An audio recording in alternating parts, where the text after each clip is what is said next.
নমস্কার বন্ধুরা, passion of সুস্মিতায় তোমাদের সকলকে স্বাগত জানাচ্ছি। আজকে যে রেসিপিটা তোমাদের সঙ্গে শেয়ার করতে চলেছি সেটা হচ্ছে মুর্গ রেশমি মশালা। দেখতে যেমন অপূর্ব হয়েছে, স্বাদে গন্ধে খেতে সব কিছুতেই এটি অপূর্ব দুর্দান্ত খেতে।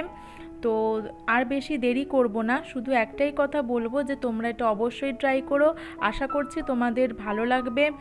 আর বেশি দেরি না করে চলো শুরু করা যাক। কিভাবে আমি রান্নাটা করেছি তোমাদের সঙ্গে শেয়ার করি। তো দেখে নেওয়া যাক এর জন্য আমাদের কি কি লাগছে। এর জন্য আমি এখানে নিয়েছি 250 মতন চিকেন নিয়েছি, মিডিয়াম সাইজের কেটে নিয়েছি, বেশি বড় করিনি। আর তারপর যেটা লাগছে সেটা হচ্ছে গরম মশলার মধ্যে নিয়েছি আমি দারচিনি, 2টো লবঙ্গ আর 3টে এলাচ, আর নিয়েছি পাতিলেবু।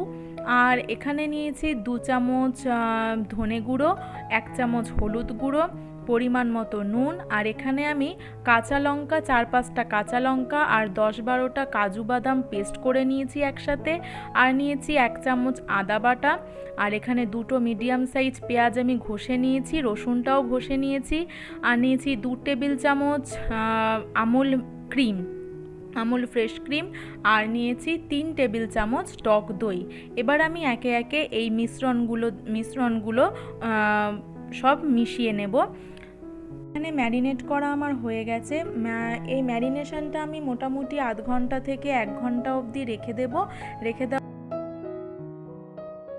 তো এখানে আমার কড়াই গরম হয়ে গেছে। এখন আমি এখানে 3 থেকে 4 টেবিল চামচ সর্ষের তেল অ্যাড করে দেব। আর অ্যাড করার পরে গোটা গরম মশলাটাও দিয়ে দেব। গোটা গরম মশলার মধ্যে এখানে তখন দেখিয়েছিলাম আমি এখানে দিয়েছি দারচিনি, লবঙ্গ আর 2টো এলাচ এখানে দিয়ে দিয়েছি। একটু গন্ধ বেরোলে, গরম মশলাগুলোর একটু গন্ধ বেরোলে ম্যারিনেট করা চিকেনটা আমি এখানে এখন আমি এই চিকেনটা দিয়ে দিচ্ছি। দিয়ে দেওয়ার পর বেশ খানিকক্ষণ এটাকে ভালোভাবে কষিয়ে নিতে হবে। যতক্ষণ না তেলটা বেরিয়ে আসছে ভালোভাবে কষিয়ে নিতে হবে। আর যত এটা ভালোভাবে কষানো হবে এর কালারটাও যেমন সুন্দর আসবে, তেমনি গন্ধটাও ভালো বেরোবে।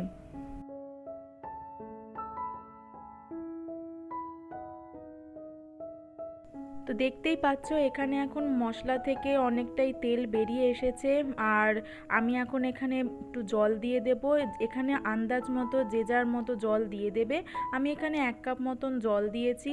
আর এটাকে একটু গ্রেভি রাখলেই ভালো, বেশি ঝোল এই প্রিপারেশনে ভালো লাগবে না। তা আমি এখানে 1 কাপ মতনই, মোটামুটি 1 কাপের একটু কম জল দিয়েছি।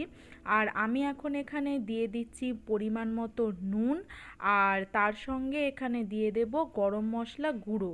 এটা দিয়ে ভালোভাবে একটু মিশিয়ে নেব। মিশিয়ে নিয়ে আবার এটাকে 10 মিনিটের জন্য চাপা দিয়ে রাখতে হবে। তার আগে আমি এই মশলাটা দিয়ে একটুখানি আরেকবার ঝোলটা মিশিয়ে নিচ্ছি, ঝোল মাংস যাতে মশলাটা সব দিকেই ভালোভাবে মিশে যায়, মিশিয়ে দিচ্ছি। আর আমি এখন এটাকে চাপা দিয়ে 10 মিনিটের জন্য রেখে দেবো।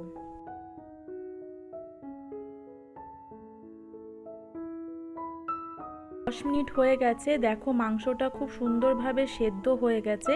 তো এখানে দেখতেই পাচ্ছ যে এখন একটু ঝোল ঝোল আছে। তা আমি এর মধ্যে ড্রাই রোস্ট করা কস্তুরি মেথি দিয়ে দেব।